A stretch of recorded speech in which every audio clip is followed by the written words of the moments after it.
going to have now. So good morning once again. My name is Payal Kanwar. I'm the Director General of the Indo-French Chamber of Commerce and Industry. And today we're going to have a very interesting conversation with two prominent individuals. And we're going to be talking about a very interesting, path-breaking case study of a recent surgery that took place. So this morning I am joined by Dr. Franck, CEO of Hemarina. So Hemarina is a French company based out of Brittany, working on some extremely interesting advanced technology. And we also have Dr. Mohit Sharma, who is a clinical professor in plastic and reconstructive surgery at Amrita Hospitals. Thank you so much to both of you for joining us today. So as I mentioned, this is a really fascinating case study about a surgery that was performed in India using French technology called Hemo2 Life, which in layman's language is essentially a technology that keeps the limbs oxygenated. And this is also somewhat a touching story of a farmer who had lost both of his hands due to an electrical accident and who underwent a hand transplant thanks to an organ donor who was incidentally studying in France. And this surgery was a very complex 14-hour-long surgery involving 10 plastic and reconstructive surgeons, 4 orthopedic surgeons, 6 anesthesiologists, and 25 supporting staff. So this is really an example of a breakthrough surgery and an excellent technological partnership between France and India. So to the both of you, I'd like to ask my first question. Can you please share your experience about this breakthrough case? Dr. Zal, perhaps. Okay, I'm going to start. So thank you very much for your invitation. I am very glad to be here, and I'm very glad to meet Professor Sharma. So if you can pass the first slide just So just to let you know, all this technology is a totally breakthrough innovation. You know, it's a revolution in medical area. So we discover, in a worm, marine worm called Arenicola marina, which is very well known in France, called lugworm. A molecule which is, please go back, which is like a universal oxygen carrier. We have all blood in our vascular system, but this molecule can be transfused to all blood typing without no effect. Where we did the first one is to use it in organ preservation. So we use in organ preservation and keep a longer time the organ before collecting to the donor to transplantation to the recipient. Very nice data, you can keep a days instead of hour, and we use less immunosuppressor when you use it. Kidney transplantation, liver transplantation, lung errors, islet, and so on. Next slide. And we did, maybe some of you know that we did the first one, the clinical case with a guy called Jérôme. We can't give his name because it's a public guy. And it was done by Professor Lantieri, which is a famous plastician, work in Paris hospital. And we did like a transplantation with Jérôme. Jérôme got a very bad disease called neurofibromatosis. And he was transplanted first, but as all tissues, he can have a rejection. And he was the first person who got 3 different phases. And we use Hemo2 Life in order to keep a longer time the phase in order to make this transplantation. So again, this product is ready. We got the approval of medical device in Europe. It's not so easy, as you may know, because the regulation changed in Europe. And now it's ready to come in India. So I'm going to pass you now the parole, Mohit. Thank you, Mr. Zal. Thank you very much. Could we start with our slides, please? Actually, I first thank Mr. Lantieri and Dr. Franck Zoll for being kind enough to give us the sample of the product to be used first time ever in the hand transplantation that we did in our patient in Cochin. That was our 9th double hand transplant, and on my request they with great difficulty supplied the sample to us after passing all the drug regulation, everything, and we used in our patient. Just next slide, please. So so this product reduces the effect of ischemia, and as we can use it for solid organ transplantation as well as the composite tissue transplantation like hand and face transplant. Next slide. So So this was our patient who lost both the hands in a electrical burn accident, and then we had to transplant him from a brain dead donor's hand. And when we retrieve the hands, that they can be perfused with this solution. Just next, please. So this is the product. So as Mrs. Zal has been saying that 1 gram of this hemoglobin of this marine invertebrate, it carries the oxygen which is almost equal to 5 liters of oxygenated human blood, and it has 400 times oxygen carrying capacity. So you can just fill the tissue with it, and it will keep the tissues oxygenated. Next, please. Next. So this is how we mix this product into the preservative solution, and once it is filled in the syringe, you just mix it with the preservation solution, and then it is given into the hand which we retrieve. Next, please.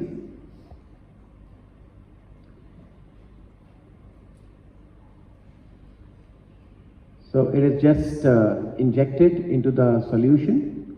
Next. And then after mixing it with the solution, we just perfuse it into the hand which is retrieved from the donor. And once the perfusion is complete, next, the hand is fully perfused, and then it is transplanted onto the recipient. So this is after full complete dissection, and then as soon as we perfuse, join the arteries and veins, the return of perfusion is very quick because the tissues are oxygenated and the ischemia time is reduced. So we see that the hand is pink very quickly. And this is the completed transplant. Next slide, please. And this is the patient recovering. Next. And now he is undergoing intense physiotherapy and occupational therapy to recover his functions. And then he started moving his digits and on the road to recovery. Thank you very much. Thank you. Thank you so much. That was very, very interesting. So Dr. Sharma, I'll stay with you for a moment. You spent 20 years at the Amrita Hospital in Kochi, and now you've recently moved to Faridabad, where you are Chief of Plastic Surgery in the Faridabad Center. You were explaining to me that hand transplants in general are rare. Well, they're rarer than the liver or the kidney or any other kind of transplant. And in India, you have performed on about 12 patients. So can you tell us more about how you've developed the skill set in India and what it's really taken, and of course maybe some of the challenges that you've encountered? So thank you, Payal. We were thinking about doing transplants in our patients, and the basic issue is that it is not around worldwide 220 transplants have been done so far, out of which in India only around 50. We have done around 50 hand transplants in various centers which we have trained also. So it is not easy to go and learn somewhere because it is very unpredictable. When it will happen, you don't know. So we started reading the literature in 2013 and then doing our own cadaver dissections. And once we were sure that, okay, now we did the mock transplantations in various dead bodies. And once we, after going through the literature and doing the practice in the cadavers, once we were sure that we can, the microvascular skills and the instrumentation is not a problem, but just the sequence, you have to get it right, and the teamwork also.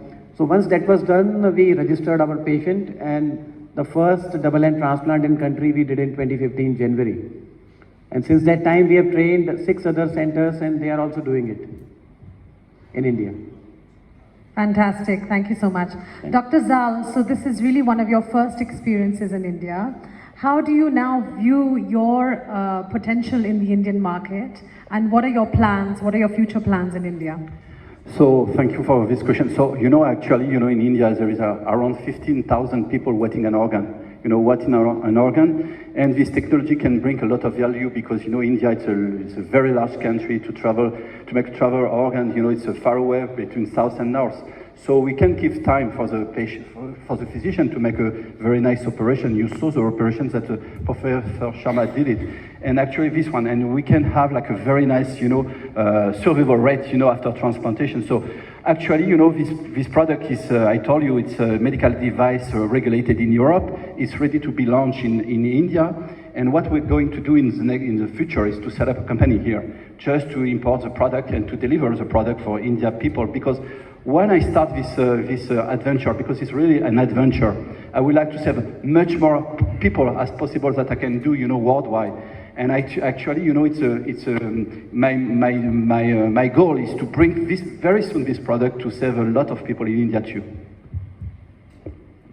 Fantastic, thank you. I think we still have 2 minutes. Do we have time for one question? If anybody would like to ask a question to both our doctors on stage, this is the time. Otherwise, I think you'll be here with us for the afternoon, so we can catch you over lunch.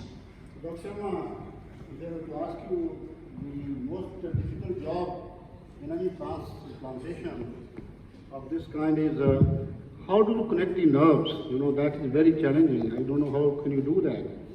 How do you connect the axons and the, So, thank you for your question, sir. So, it's we have to rehearse it before, and nerves and vessels we are routinely connecting a day-to-day life and nerve injuries. So, it's not a big deal. There are fine sutures. So, first of all, we need good instrumentation. Then we need very fine sutures, 10-O nylon or 11-O nylon sutures, and we need magnification. So around 30 to 40 times magnification under a microscope, we join it routinely. And that is the last thing to be joined in a transplant. So first thing is you join the bones. After that you join the vessels, arteries and veins to start the circulation. And once the circulation is started, you have some breathing time. And then you join the tendons one by one. And once all the tendons are joined and hand comes into the normal position and normal cascade, then you join the nerves finally with fine sutures and the tissue glues. Now, in nerves, you stitch the perineurium or also the shaft of the axons? Yeah, no.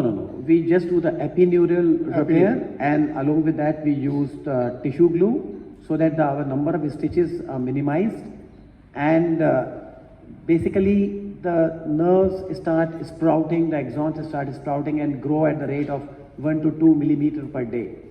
Okay. So over a period of time, the function returns. So higher the transplant, the later is the return of function. But if you do the transplant at the wrist level, then immediate movement is possible because your muscles are intact and you can just move it. So our recovery of function in these hands is very good because the drug that we use, tacrolimus, helps in nerve regeneration. It's an immunosuppressive drug which helps in the nerve regeneration.